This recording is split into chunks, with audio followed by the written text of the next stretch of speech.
Okay, I wonder what it's gonna be this time. Let's build an office in the bedroom. Don't worry, we've got this.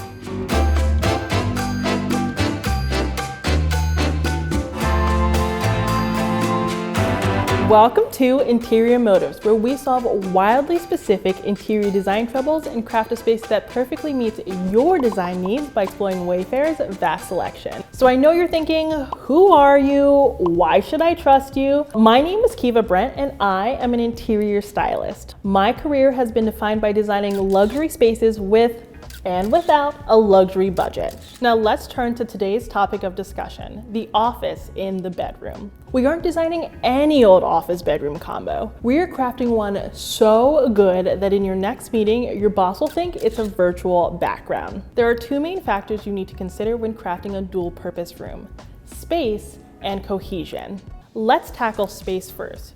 You need to ensure that there is adequate space to safely and easily maneuver your bedroom office combo. This means you need to do some measuring and space planning. I know it's easy to feel like the math woman when trying to do this, but I promise you can figure it out. Once that's taken care of, you need to think about cohesion. We want the transition between the office and the bedroom to feel seamless since they're in the same place. What do people get wrong about home offices? Well, they think that they have to look exactly like their cubicle. You need to remember that it is a home office. So if you have a design style that's in the rest of your house, bring it into your home office. Your boss isn't there, so his opinion doesn't matter. Creating a seamless space is especially important because above all, this is a bedroom. This means that we won't be using any traditional room dividers because it's a waste of space and harsh on the eyes. If you add too many office elements to this room, it can be more difficult to get the R&R you need and deserve. With all of that in mind, let's jump right in. Let's work with a modern design style with black, white, and gray color scheme.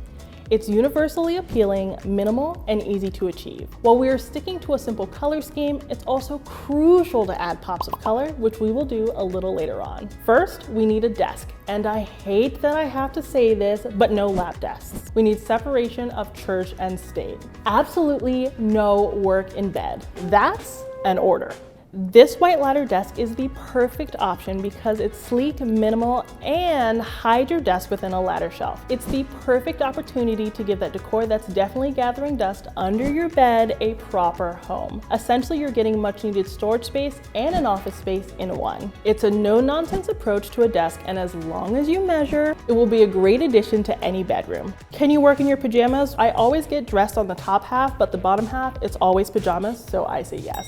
Now we need a desk chair, a chair that we can comfortably use at our desk, but doesn't look like a desk chair because I don't need that negativity in my life. This does just that because it doesn't have wheels, but provides adequate back support. This 3-set of acrylic desk organizers can hold all of your papers and files. If you want your work entirely out of sight and mind, consider this stackable organization box. A table lamp is a must. This is sleek and sculptural, so it will blend right into your desk without using too much precious space. Pro tip, make sure that your desk and bed do not share a wall. We want the two spaces to feel as separate as possible. The desk area of the room has been handled, but remember, that's the least important part of the space. Now let's pivot to the bed. This bed has some curve to it. Curves soften a room, and we want the space to be as soft, calm, and inviting as humanly possible. To ensure you never ever want to exit the bed, though you still should, add this duvet cover. It even comes with shams so that your entire bed matches and you aren't stressed trying to figure out color theory. Let's not forget that you need to make the sleeping area extra relaxing since this room is working double time. So a lumbar pillow is a great addition for lounging, and a throw blanket adds another layer of decor and is great for keeping warm during the workday. Don't forget to add these pillows too. Are they purely decorative? Yes. It's about comfort and looks, okay? In every bedroom I design, nightstands are non-negotiables. These fluted nightstands provide you with closed storage and a place for tabletop decor. Try to keep your aesthetically pleasing items on top of the nightstands. I'm talking about books and decorative objects. Keep your uglier items, such as your retainer case, no offense, inside of the drawer. Again, lighting is everything. Sure, you may have overhead light, but that's rarely enough. Like, ever. Dual purpose spaces require strict color palettes. and strict color palettes can be super boring. To jazz it up, I'm choosing this table lamp, which introduces a new texture and shape while sticking to the color scheme. Make sure that your table lamp only takes up 1/3 to 1/2 of your nightstand space. This will allow you to retain space for decorative objects and practical items. Rugs are amazing at unifying a dual-purpose space. I love this rug because it is light in color, which will help any room look larger in size. Of course, storage is also ultra important, so pick up this dresser.